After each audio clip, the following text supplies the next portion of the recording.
we have some progress on the gear room. If y'all remember what it did look like back here. Still got some more junk to clear out, but Master Sergeant came over this morning and helped me put this front wall up. Turn some light a little bit better.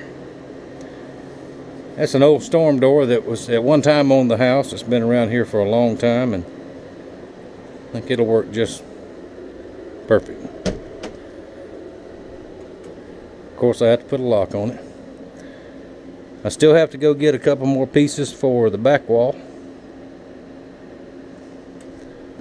But did some repairs up there and straightened that out. It's not leaking anymore.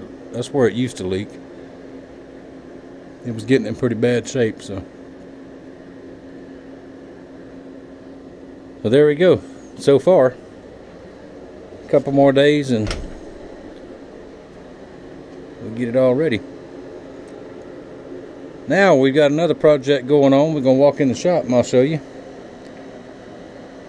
Master Sergeant brought some stuff over. We're going to make some homemade waterproofing material. And there's still a mess back here, so we get it cleaned up eventually. Let's go in the shop here. There he is. Hey! How's everybody? Now what this is, homemade waterproofing material. We have 1 pound of beeswax.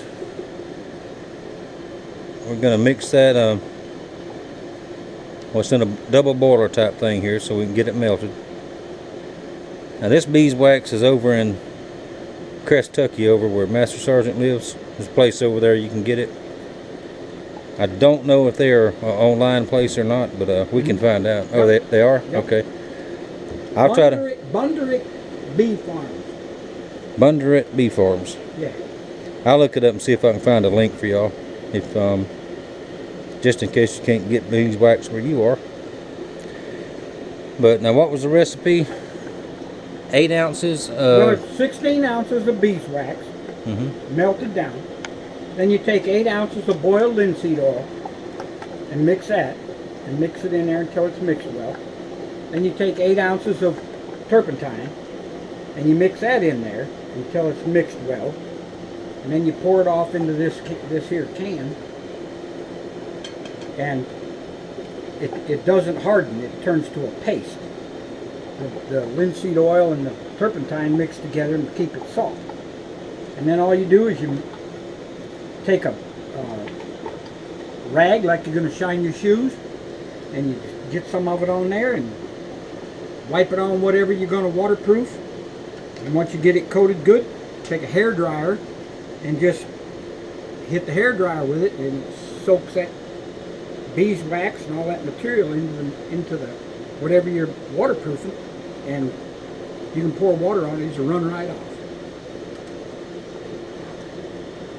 Well, that's pretty cool. And I found this out on YouTube, and I don't remember the guy that showed it, but I went and got the stuff, and we're gonna make some. Yeah, now this was, what'd you say for both of these? About $14? It was $7 for the 1 pound block of beeswax, and total, these 2 cans, total I think was $14, and I bought them at local Lowe's. Yeah, because we're gonna make this work. A lot of people say, well, you should shop at mom and pops. Well, we don't have mom and pops around here anymore. Very, very few of them. And when you do find one, a lot of times, like our local hardware stores, things are so expensive you just can't hardly shop there. Well, us financially challenged people can't anyway. So all total, that's what, about $21? About 21 bucks. And if you can take a canvas bag dated in 1950s and make it waterproof, how many more years is it going to last? That's the whole thing. I've got 2 butt packs that I carry when I'm hunting and camping, and I'm going to waterproof them. I also have a hat. I want to waterproof it. It's well worth the money. And it's a one-time thing, because this can right here is a 1-quart can. It's going to last forever. A lot longer than one of them spray cans. Be a lot better too, I think. 4 ounces of prepared beeswax is $7.50. 4 ounces. And I'm making a whole pound for $21. And it's going to last me for, well, they'll be toting me off in the box before it's gone. Alright, well, we got the wax melting. When all that gets melted down, we'll turn the camera back on and show you when we mix it up. And he brought the fanciest measuring cup I've ever seen. Yeah. See that? That was Mama's yesterday. That's an 8-ounce mark there on the thing. So, alright, be back in a few minutes. Alright, wax is melted.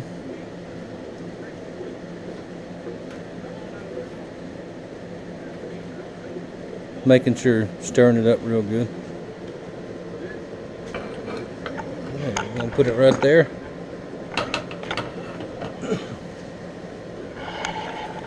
Move the camera up here and make sure we can see. Oh, put it right here.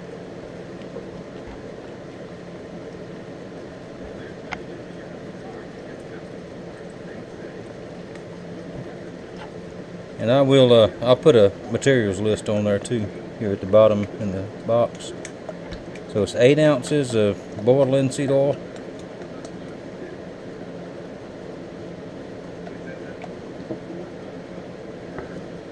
There's 8 ounces. You pour it real slow and mix at the same time.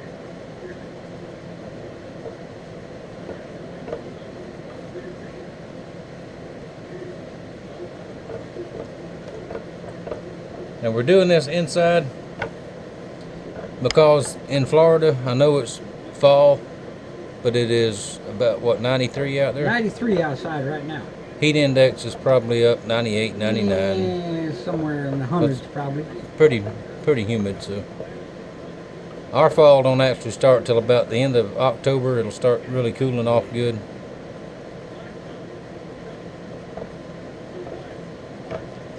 And I've been threatening for several weeks to make a fishing video. Next week, we're going fishing. Either I'm going, or me and Master Sergeant's going, or I'm going by myself. Somehow or another, I'm going fishing. And if you don't mind, I will be there with you. Alright. Because I haven't been fishing since the last time we went out. I hadn't either. That's the last time I went. Yeah. It's time to go fishing.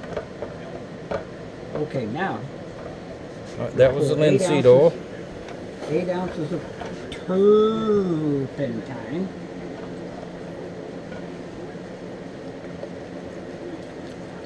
Now you don't have to use turpentine. The guy that I watched make this, I watched 2 different tapes, and one was with turpentine, the other one was just the boiled linseed oil, but he added peppermint oil to it. Now I'm not going to add the peppermint oil because we're going to use this during deer season, and I don't want to take a chance on the fact that the deer might smell that. They're not going to smell this stuff. Again. Well, even if we do, we live in the part of the world where there's pine forest everywhere. So You got that right. Turpentine pine smell is nothing uncommon. Again, you mix it slowly. Now, you can apply this while it's still in liquid form. Like I've got a fedora, canvas fedora, that I'm gonna, fedora is a hat, for those of you that don't know. I'm gonna coat this with that stuff, and then you take a hair dryer and heat it, and the material will soak this stuff right up into it. Now you can put this on with a paintbrush in the liquid form, or you can wait until it's pasty and put it in there. Now what put it with a rag or something. Yeah, you put it on with a rag like you do shoe shine. Now what I was gonna put this on at home, but I didn't have a can to melt it in, so I didn't bring the hat with me. So it's at the house. So now we'll end up with paste, and we'll do it with a paste. And same thing, you put it on, coat it good, take a hair dryer, heat it, and it will adhere to. See, it's already up on the sides. It's already pasty. See it? Yep. So what we'll do is we'll pour this off in this 1 quart can that I got, and it'll paste itself up. And then when I get home, I'll be able to steal Mama's hair dryer out of the bathroom and fix my hat. Good luck. Don't get caught. I did that. That's where my original air source from my forge came from. That's cold already, see it? Yep. And I got in trouble, so. Well, I thought it was cold. That was my skin adhering into the can. No, it's already cooled off, so. It's started to paste up on the inside of the can already. So. Yeah, sure does smell good too. Yeah, it does. It sure smells good. I love turpentine anyways. Okay, I think we got her stirred up good. Now we're going to pour it off into this 1 quart can I got. Now you can get these cans too at yeah, they're at the big box stores. They've got them right there stores. over in the paint department. A couple of bucks a piece. Yeah, paint department. A couple of bucks a piece. There, see how that's pasted already? See that? Yep. And that's what you want. You want it to get pasty.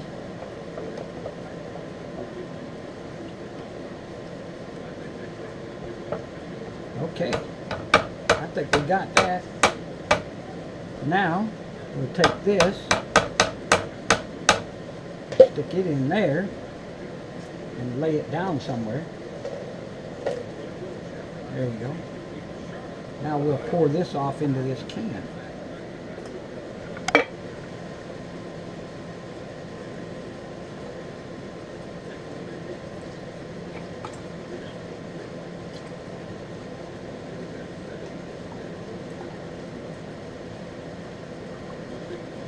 There we go. Look at that. Yep. Get it. See what it does? See how it pastes up? Mm-hmm. And you just rub that onto whatever you want to waterproof, and then heat it with a hairdryer, and it dries. You get a waxy feel, but that's what you want. And you can take this and put it on that fedora that I'm working on, a canvas fedora, and water will just flood right off of it. No soaking in at all. It'll just flush off onto the ground, and that's what you want. I have some 1950, dated 1950. One of them's 1950, and the other one's 1956. Military butt packs, and I want to preserve them, so that's why I made this, so I can coat them with this stuff, and I still carry them to go hunting and stuff with them. So if it rains, no problem. No problem at all. You gonna pour the rest of that in there, or just no? That's enough. That's for you. You got. I know you got a couple things you want to do. Yeah. And it'll paste up, and then you just take a rag, and you want to waterproof that hat you're wearing, you can do that too if you want to. That's what it's for. There you go. Well, how's that for a neat little project? Y'all give it a try. We're gonna try it, and there's enough in here. There's still a half a can of each. Yeah, because they're quart can. Yeah, and we only used 8 ounces, so we used half. And you take another 1 pound block of. Well, no, we didn't use that much. Actually, we only used 8 ounces out of each. So yeah, what, a quart is 16 ounces. No, a pound is 16 ounces. No, so, yeah. No, quart's 32 ounces. Yeah, quart's 32. So yeah, you got plenty of stuff. So right we can make 4 of those. Yeah. With this, there you go. But you need more beeswax. You got to get some more beeswax. And we have a local beekeeper that has this available. Sells it over in Crestucky where I live, and for a 1 pound block of pure beeswax, $7. Can't beat. Yep. Worked out good. Yeah, nice and clean, the strain. Yeah. All right, y'all. Thank you for watching. Thank you for your support. See you next time. There you go.